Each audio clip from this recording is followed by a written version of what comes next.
간밤 뉴욕 증시 분위기를 생생하게 전해드리는 시간 이항영의 월가이드 시간입니다. MTN 이항영 전문위원 화상으로 연결돼 있습니다. 위원님 안녕하세요. 네, 안녕하세요. 네, 안녕하세요. 자, 간밤 새 첫 거래일이 있었는데요. 좋지는 않았습니다. 뉴욕 증시 좀 어떻게 보셨습니까? 네, 우리나라에서 가장 사랑받는 주식이 두 개가 있습니다. 개인 투자가들이 가장 많이 갖고 있는 테슬라, 그리고 기관 투자를 비롯해서 두 번째, 세 번째로 많은 것이 애플인데요. 오늘 이 두 주식 모두 많이 내렸죠. 그러면서 아쉽게도 2023년의 첫날의 거래는 3대 지수 모두 떨어지면서 마감됐습니다. 그렇지만 다우지수는 거의 보합수준까지 회복을 했고요. 나스닥 한때 1%를 훌쩍 넘는 하락에서는 그나마 좀 하락폭을 만회한 채 지금 마감한 것은 그나마 천만 다행이었습니다. 섹터별로 보면은 오늘 유가가 4%가량 떨어지면서 에너지 섹터가 거의 36% 떨어지면서 가장 많이 떨어졌고요. 그리고 기술주도 오늘 하락폭이 컸습니다. 반면에 커뮤니케이션 서비스라든가 부동산 등 작년 하락폭이 컸던 것들은 또 의외로 오늘 반등하는 것들이 있었기 때문에 오늘 섹터별로도 좀 엇갈리는 모습을 보여줬습니다. 오늘 금융시장 좀 전반적인 몇 가지 확인해 보면 10년물 금리는 3.7776 수준까지 또 떨어지기도 하면서 오늘 금리는 오늘 좀 하향 안정된 모습을 보여주었고요. 미국 달러는 또 나름 반등하는 데 성공했습니다. 한편 달러 N을 보는 그림을 하나 보여드리겠는데요. N은 또 미국 달러랑 상관없이 같은 방향을 가면서 N은 지난 11월, 12월에 어떤 그 최약세보다는 상당히 많이 좀 진전하면서요.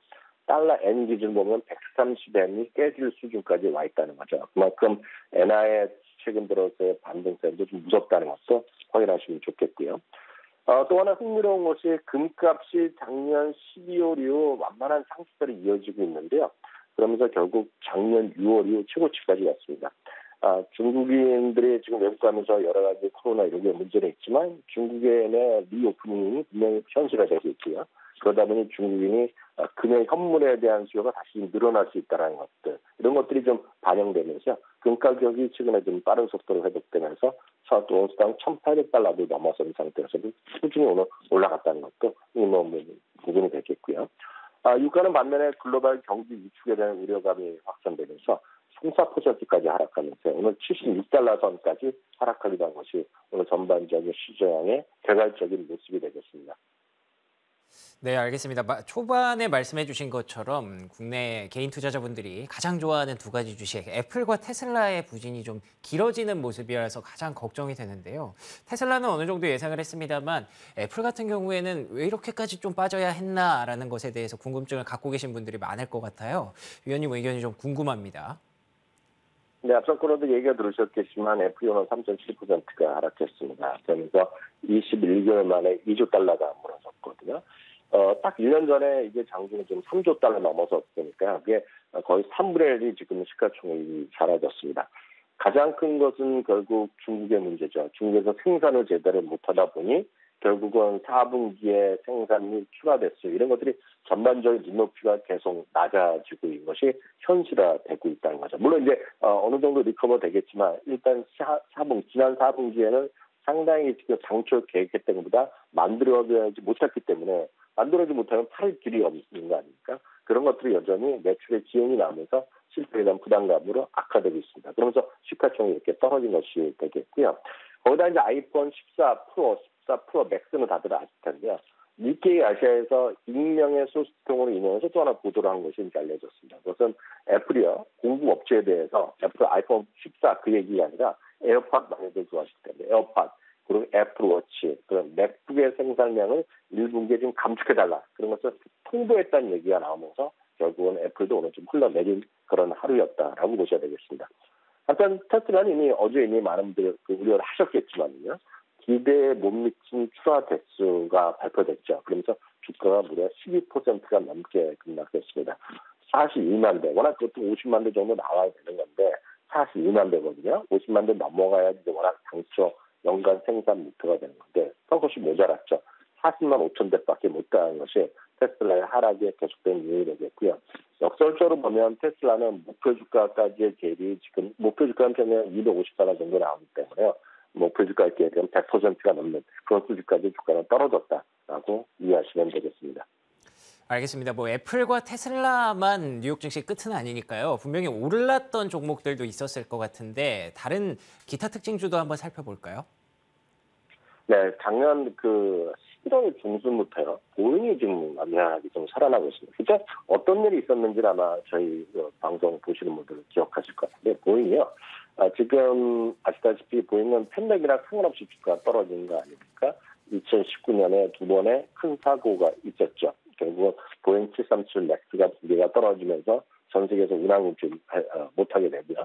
그러다 보니 어려워지고 그러다 보니 나라에서 정부 자금까지 들어갔습니다. 그러면서 보잉은 배당을 못 주게 됐는데요. 배당은 이제 재개되는 것이 이슈가 되는 건데요. 회사에서 작년 11월, 12월에 무슨 얘기했냐면 이제 회사가 좋아지고 있고 작년 기준으로 보면 캐시플로가 좋아지고 있고 올해도 수령금이 상당히 좋아질 거라 얘기하고 있습니다. 그러면서 아직 멀었지만 2025년에 배당을 재개할 수 있다는 얘기를 했고요.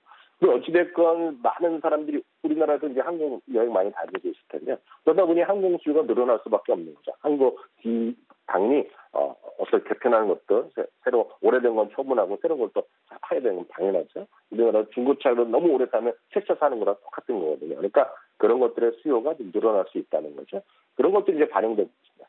그러면서 몇몇 증권사에서 탑픽으로 제시하고 있는데요. 베어드에서도 2023년에 탑픽 리스트에 올렸습니다. 이 2.5% 올라가면서 지금 52조 최고가에 도전을 하고 있다고 보셔야 되겠고요.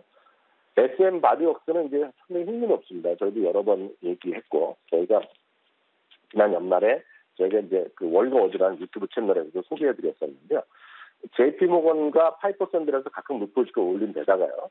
골드만삭스랑 베어드에서 2020년에 탑픽으로 지금 제시하고 있습니다. 그래서 사람 상당히 많은 것을 제가 이번에 현재 와서 느낄 수 있었는데, 여튼 오늘도 2% 이상 상승하는 모습이었고요. 앞서서 제가 오늘 금값이 상승하고 있다고 말씀드렸는데요. 세계 1위의 금강 회사는 유몬 코퍼레이션입니다. 오늘 5% 가까이 급등했고요. 작년 내내 엄청 떨어졌던 주식들 중에 하나, 두 개가 페이팔과 스퀘어입니다. 스퀘어에서 블락으로 이름이 바뀐 회사인데요. 오늘 페이팔은 트리스트에서 그리고 BNP 파리바에서 그리고 블럭은 베어드에서 각각 중립에서는 매수를 전부 다 올려놨고요. 이들은 한결같습니다. 저가 매력이 충분하다. 많이 떨어져 있고 지금 합리적 가격까지 와 있기 때문에 떨어지기보다는 매수의 상승의 여력이 크다 그러면서 오늘 주가가 양쪽 모두요. 두 개 모두 2% 이상의 오늘 반등세를 보였고요. 특히 페이팔은 5% 오늘 가까이 올라가는 모습이었습니다. 한편 윌 리조트는 웨스트파운에서 중립에서 매수를 올렸고요. 앞서도 잠깐 말씀드렸다시피 중국의 리오프닝 이런 것들 그리고 여기저기서 중국의 올 한 해 경제 회복에 대해서 논란이 있지만 그런 전망을 하는 것이 많이 있는데요.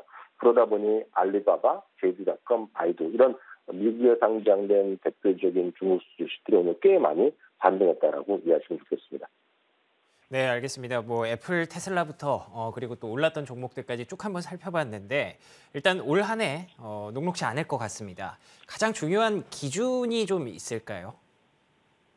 네, 상당히 지금 시장은 만만해 보이지 않는다고 여러 번 말씀드렸는데 미국의 아이디나 미국의 내노라는 투자 운용사도 마찬가지입니다. 그중에 한 곳에 어떤 알도라는 곳의 투자 자산 운용사의 부사장 얘기를 전해드리겠는데요. 두세 가지의 관점 얘기하고 있는데 그중에 가장 중요한 것은 현금 흐름이 최우수적으로 우수한 기업들 그리고 돈을 잘 버는 최강 기업들에만 투자하라는 얘기를 하고 있습니다. 그래서 그 최강 기업이라는 것이 어떤 거냐는 것인데 딱 세 가지의 카테고리를 아주 정확하게 적시하고 있습니다. 뭐냐면 배당을 많이 주는 기업입니다. 그래서 평균 이상의 배당 수익률을 주는 기업들 또 하나 좀 한 카테고리로 봐야 된다 얘기하고 있고요.